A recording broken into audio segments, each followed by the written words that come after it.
Family हमारे YouTube channel में आप सभी का स्वागत करती हूँ। मैं आप सबकी नीलम वर्मा और मैं आप सबके बीच कहरवा गीत लाए हूँ। बहुत प्यारा प्यारा सा। आप सब लाइक से सब्सक्राइब जरूर करना दोस्तों, ज़्यादा से ज़्यादा सपोर्ट करना।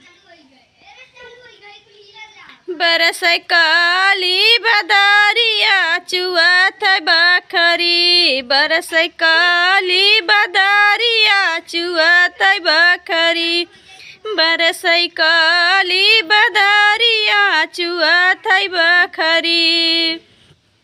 5 रुपया हमरे ससुर के कमाई, 5 रुपया हमरे ससुर के कमाई। ओमे रोटी चलाई की छवाई बखरी, ओमे रोटी चलाई की छवाई बखरी। बरस काली बदरिया चुआत बखरी, बरस काली बदरिया चुआत बखरी। 5 रुपया हमरे जेठ कई कमाई, 5 रुपया हमरे जेठ कमाई।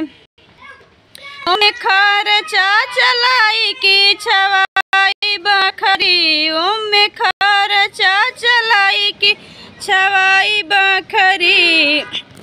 बरस काली बदरिया चुआत बखरी, बरस काली बदरिया चुआत बखरी।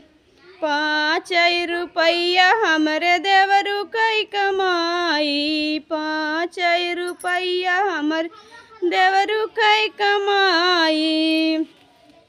ओमे झूलनी गढ़ाई के छवाई बखरी, ओमे झूलनी गढ़ाई के छवाई बखरी।